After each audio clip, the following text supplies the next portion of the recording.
चलिए मित्रों, शुरू करते हैं हम अपना आज का करंट अफेयर। देखते हैं हमारी आज की जितनी भी महत्वपूर्ण खबरें हैं सभी पे विस्तार से चर्चा और विश्लेषण करते हैं। हमारी पहली न्यूज़ है, केंद्रीय वाणिज्य एवं उद्योग मंत्री ने कहा है कि भारत EFTA व्यापार और आर्थिक साझेदारी समझौता 1 अक्टूबर 2025 से लागू होगा।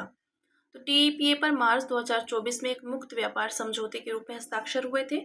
इस समझौते में 14 अध्याय शामिल हैं। यह समझौता वस्तुओं से संबंधित बाजार पहुंच, उत्पत्ति के नियम, व्यापार सुविधाओं, सैनिटरी और फाइटोसैनिटरी उपाय, निवेश प्रोत्साहन, बौद्धिक संपदा अधिकार आदि पर केंद्रित है। TEPA की मुख्य विशेषताओं पर एक नजर डालते हैं। तो प्रथम, बाध्यकारी प्रतिबद्धता। यह पहला FTA है जिसमें अगले 15 सालों में भारत में $100 बिलियन का निवेश और 10 लाख प्रत्यक्ष रोजगार देने की बाध्यकारी प्रतिबद्धता है। बदले में भारत विविध उत्पादों जैसे स्विस घड़ियां, चॉकलेट, कटे व पॉलिश किए गए हीरे आदि पर बहुत कम या शून्य सीमा शुल्क यानी ड्यूटी लगाएगा। बाजार तक पहुंच। तो EFTA के बाजारों में भारत के 100% गैर कृषि उत्पादों को प्रवेश दिया जाएगा। साथ ही प्रसंस्कृत कृषि उत्पादों पर प्रशुल्क में रियायत दी जाएगी। डेयरी, सोया, कोयला और कुछ संवेदनशील कृषि उत्पादों को इस सूची से बाहर रखा गया है। प्रशुल्क में कमी। तो EFTA भारत के 99.6% निर्यात पर आयात शुल्क को खत्म करेगा या कम करेगा। भारत EFTA देशों से आने वाले 95.3% निर्यात पर आयात शुल्क खत्म करेगा या कम करेगा। अन्य बौद्धिक संपदा अधिकार से जुड़ी प्रतिबद्धताएं, पेशेवर सेवाओं जैसे नर्सिंग में आपसी मान्यता समझौते आदि। भारत EFTA व्यापार संबंध। तो 2024-25 में भारत और EFTA के बीच कुल $24.4 बिलियन अमेरिकी डॉलर का व्यापार हुआ था, जिसमें भारत का व्यापार घाटा बहुत अधिक था। इस घाटे का बड़ा हिस्सा स्विट्जरलैंड से सोने के आयात की वजह से है। EFTA देशों में स्विट्जरलैंड भारत का सबसे बड़ा व्यापारिक साझेदार है, उसके बाद नॉर्वे का स्थान आता है। देखते हैं यूरोपीय मुक्त व्यापार संघ EFTA के विषय में। तो ये एक अंतर सरकारी संगठन है जिसका उद्देश्य अपने सदस्य देशों के बीच मुक्त व्यापार और आर्थिक एकीकरण को बढ़ावा देना है। सदस्य देश हैं इसके आइसलैंड, लिechtenstein, नॉर्वे और स्विट्जरलैंड। ये देश यूरोपीय संघ का हिस्सा नहीं है। स्थापना इसे स्टॉकहोम कन्वेंशन द्वारा 1960 में स्थापित किया गया था। तब इसके 7 संस्थापक सदस्य थे, Austria, Denmark, Great Britain, Norway, पुर्तगाल, स्वीडन और स्विट्जरलैंड। ठीक है, ये बात की हमने EFTA की। अब बात करेंगे अगली न्यूज़ की, जो है नशा मुक्त भारत के लिए युवा आध्यात्मिक शिखर सम्मेलन में काशी घोषणा पत्र पारित किया गया। तो युवा आध्यात्मिक शिखर सम्मेलन ने राष्ट्रीय युवा नेतृत्व वाले नशा विरोधी अभियान की नींव रखी है। यह शिखर सम्मेलन व्यापक मेरा युवा भारत फ्रेमवर्क का हिस्सा है। मेरा युवा भारत केंद्र सरकार द्वारा स्थापित एक स्वायत्त निकाय है। इसका उद्देश्य युवा विकास और युवा नेतृत्व वाले विकास के लिए प्रौद्योगिकी द्वारा संचालित एक संस्थागत तंत्र प्रदान करना है। काशी घोषणा पत्र के विषय में देखते हैं। तो इसमें नशा मुक्ति आंदोलन के लिए 5 साल का रोड मैप निर्धारित किया गया है। इसमें मादक पदार्थों के सेवन को केवल एक व्यक्तिगत समस्या के रूप में ही नहीं बल्कि एक बहुआयामी लोक स्वास्थ्य और सामाजिक चुनौती के रूप में मानने पर राष्ट्रीय सहमति बनी है। अपनाए जाने वाला दृष्टिकोण तो यह बहुमंत्रालय समन्वय के लिए एक संस्थागत तंत्र का प्रस्ताव करता है।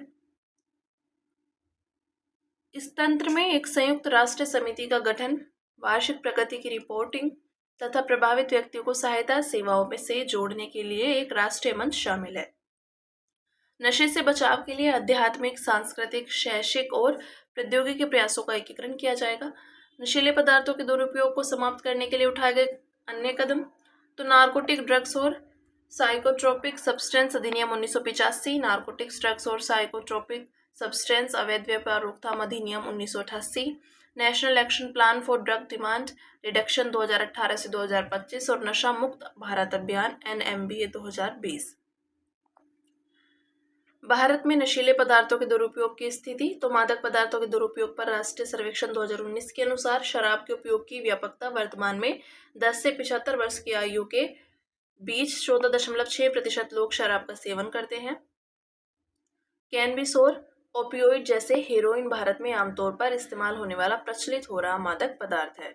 देखते हैं नशीले पदार्थों के उपयोग के पीछे प्रमुख कारक कौन से हैं। तो सामाजिक कारक जैसे साथियों का दबाव, पारिवारिक कलह और सामाजिक अलगाव। आर्थिक कारक जैसे बेरोजगारी और गरीबी। मनोवैज्ञानिक कारक जैसे एंजाइटी और अवसाद जैसी मानसिक स्वास्थ्य संबंधी समस्याएं। शैक्षणिक कार्य संबंधी तनाव जैसे शिक्षा और नौकरियों से संबंधित अधिक दबाव जोखिम को बढ़ाता है, खासकर युवाओं में। उपलब्धता तो भारत गोल्डन क्रीसेंट और गोल्डन ट्रायंगल के बीच स्थित है। फिर नेक्स्ट है, चीन ने ब्रह्मपुत्र नदी यानी यारलुंग सांगपो पर दुनिया के सबसे बड़े बांध का निर्माण शुरू किया। देखते हैं, ये बांध हिमालय में एक विशाल गार्ज के दूसरी तरफ बनाया जा रहा है, जहां नदी भारत की सीमा यानी अरुणाचल प्रदेश के पास यू टर्न लेती है। इसके निर्माण के बाद यह आकार में चीन की यांगची नदी पर बने 3 गार्जेस डैम से भी बड़ा हो सकता है। ब्रह्मपुत्र नदी तिब्बत की पठार से होकर बहती है और पृथ्वी का सबसे गहरा कैनियन बनाती है। बांध से जुड़ी प्रमुख चिंताएं तो आपदा जोखिम, इसके बनने से भूकंप से संबंधित खतरे बढ़ सकते हैं। गौरतलब है कि तिब्बती पठार पर अक्सर भूकंप आते रहते हैं क्योंकि यह क्षेत्र टेक्टोनिक प्लेट्स पर स्थित है। उदाहरण 1950 का असम तिब्बत भूकंप। पर्यावरणीय चुनौतियां तो बांध से स्थानीय पारिस्थितिकी तंत्र प्रभावित हो सकता है और नदी के निचले बहाव में भी रुकावट आ सकती है। इसका असर जैव विविधता और कृषि पर भी पड़ेगा। भू राजनीतिक चुनौतियां तो संभावना है कि चीन इस बांध को संघर्ष के समय वाटर बम की तरह हथियार बनाकर बाढ़ लाने के लिए इस्तेमाल कर सकता है। सांस्कृतिक चुनौतियां तो उदाहरण के लिए इस परियोजना से अरुणाचल प्रदेश की सियांग घाटी में रहने वाली आदि जनजाति जैसे समुदायों के अस्तित्व पर खतरा मंडरा रहा है।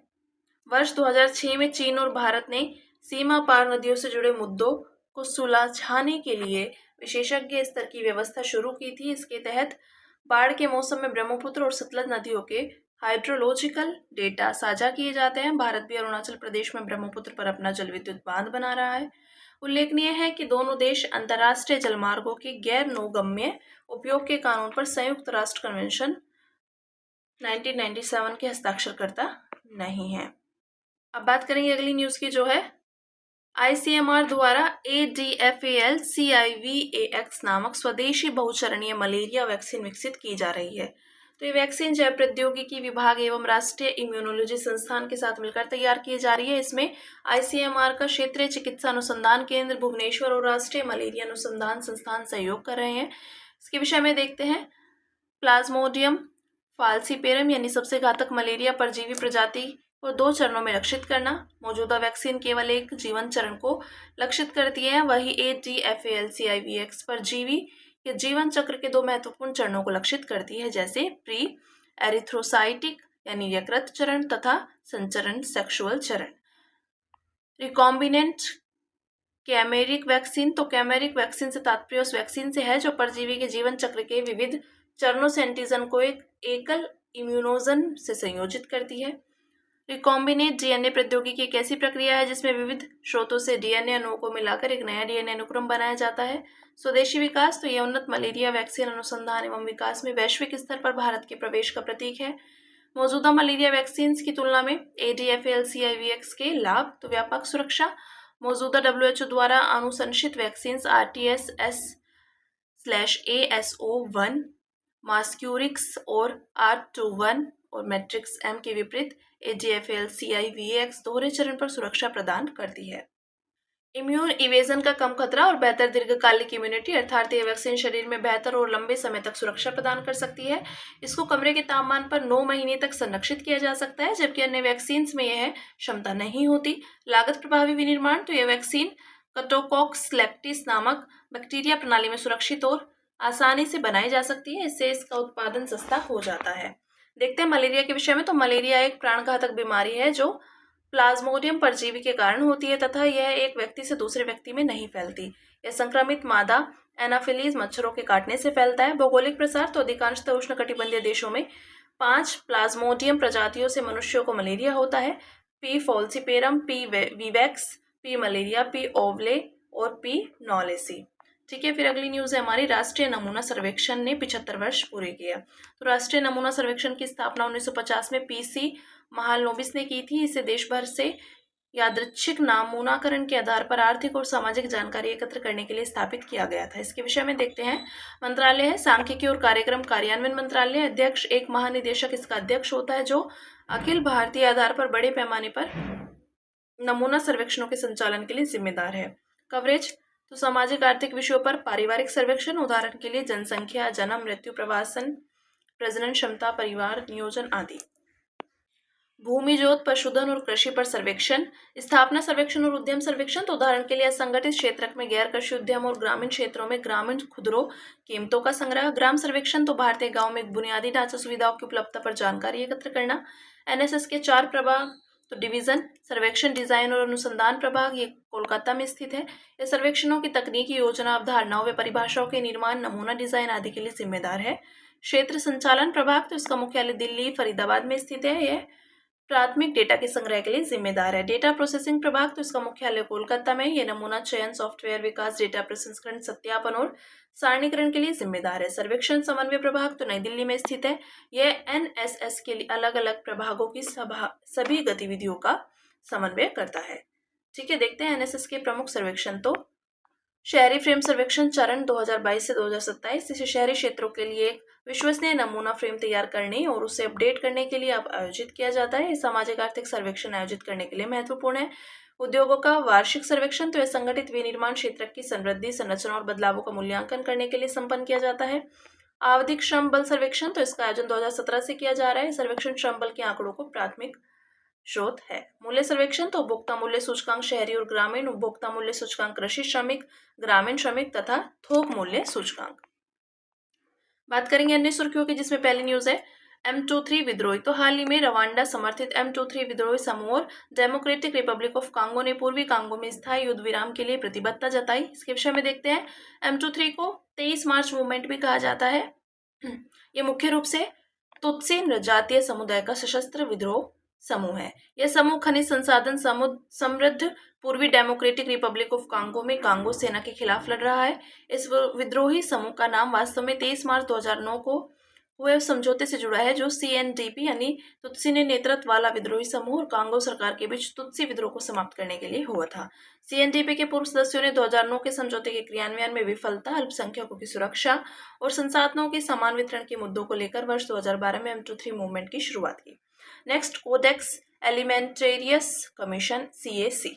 हाल ही में कोडेक्स एलिमेंटेरियस कमीशन की 88वीं कार्यकारी समिति की बैठक खाद्य एवं कृषि संगठन के रोम यानी इटली स्थित मुख्यालय में संपन्न हुई। इस बैठक में मिलेट्स के लिए मानक के विकास से भारत के नेतृत्व को मान्यता प्राप्त हुई। इसी के विषय में देखते हैं। यह खाद्य उत्पादों के लिए मानक निर्धारित करने वाली अंतर्राष्ट्रीय संस्था है। इसकी स्थापना 1963 में FAO और विश्व स्वास्थ्य संगठन WHO द्वारा संयुक्त रूप से की गई।